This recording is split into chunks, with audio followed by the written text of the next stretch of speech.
War breaking news Gaza पट्टी से। Gaza पट्टी में आईडीएफ का हवाई हमला, हमास के ठिकानों पर गिराए गए बॉम्ब, हमास के हथियार गोदाम को तबाह कर दिया गया।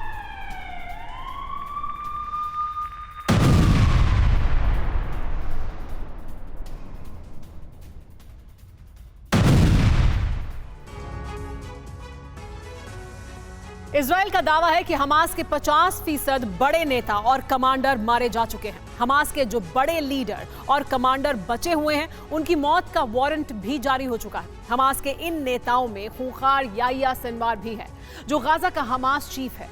इजराइल ने सिनवार के सिर पर भी मौत का इनाम रख दिया है। उधर अमेरिका ने भी सिनवार के खात्मे का ऐलान कर दिया है। इसके बाद से सिनवार के अलावा हमास के बाकी कमांडरों की तलाश में इजराइल पाताल में भी सर्च ऑपरेशन चला रहा है।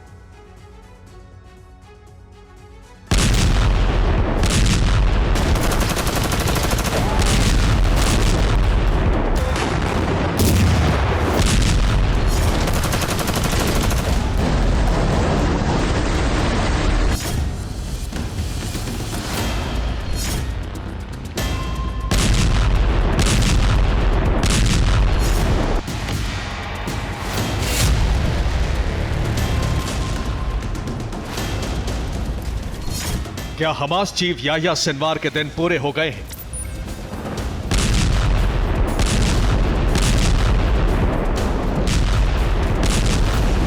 क्या सिनवार के पास अब गिनती के दिन बचे हैं?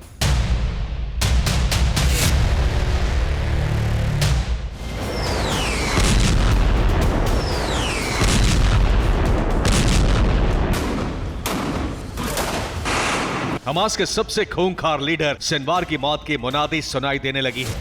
सिनवार के साथ साथ हमास के दूसरे कमांडरों की मौत का वारंट भी जारी हो चुका है।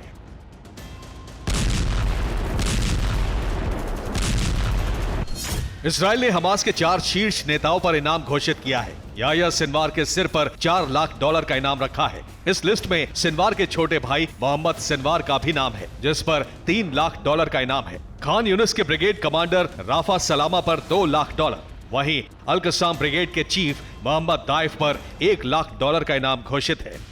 हमास के सबसे खतरनाक लीडर याह्या सिनवार के बारे में कहा जा रहा है कि वो खान यूनिस में अंडरग्राउंड है। माना जा रहा है कि सिनवार खान यूनिस के अंडरग्राउंड बंकर में छिपा हुआ है। इसलिए इजरायली सेना खान यूनिस में सिनवार और दूसरे हमास लीडर्स की परछाई को भी तलाश रही है और हमास नेताओं को पकड़ने के लिए खान यूनिस में हर जगह जबरदस्त बमबारी कर रही है।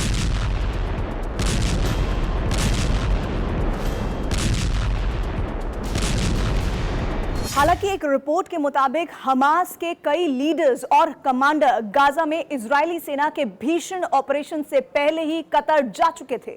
अब यह भी कहा जा रहा है कि हमास के बड़े नेता और कमांडर कतर से भी गायब हो चुके हैं। इजराइल हमास नेताओं की तलाश पाताल के भीतर भी कर रहा है। इजराइल पाताल के अंदर कैसे हमास नेताओं और कमांडरों को ढूंढ रहा है, उसके लिए इजराइल ने कितने बड़े ऑपरेशन को अंजाम दे रखा है, ये आपको आगे दिखाएंगे। लेकिन उससे पहले ये बताना जरूरी है कि हमास के खूंखार लीडर्स के खात्मे के लिए इजराइल के बाद अब अमेरिका ने भी याह्या सिनवार और हमास कमांडरों की मौत का हुक्मनामा जारी कर दिया है।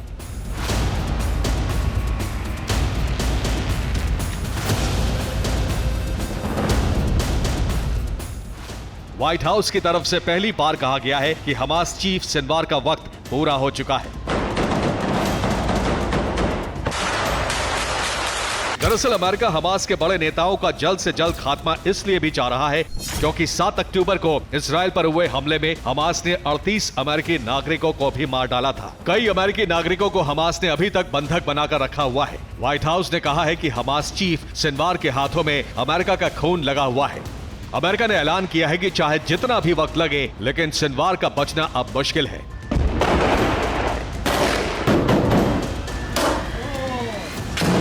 एक रिपोर्ट के हवाले से दावे किए गए हैं कि इस वक्त हमास के बड़े कमांडर और नेता गाजा में सुरंगों में बने बंकरों में छिपे हुए हैं। इसलिए इजराइल पिछले 72 घंटों से सुरंगों के अंदर पानी भर रहा है ताकि हमास के लीडर सुरंगों से बाहर निकल सकें।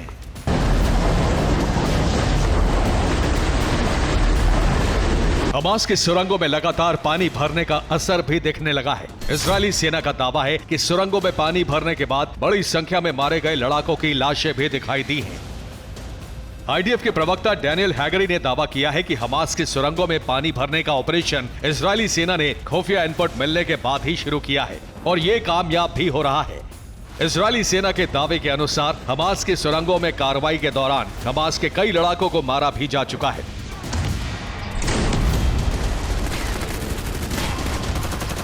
इजरायली सेना हमास की सुरंगों में पानी भरने के बाद वहां विस्फोटक भी लगा रही है ताकि वहां छिपे हमास लड़ाके भागते फिरे और उनका उसी समय खात्मा कर दिया जाए।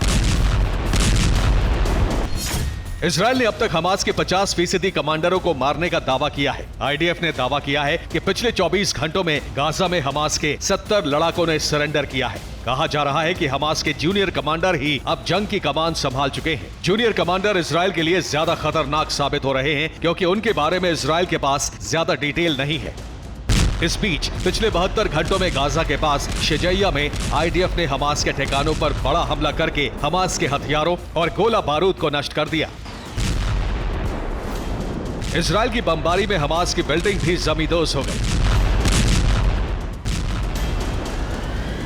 शेजैया में आईडीएफ का ऑपरेशन लगातार जारी है। पूरे गाजा और उसके आसपास हमले तेज करने के पीछे इजरायल का अब एक ही मकसद है, हमास के कमांडरों और लड़ाकों का पूरी तरह खात्मा।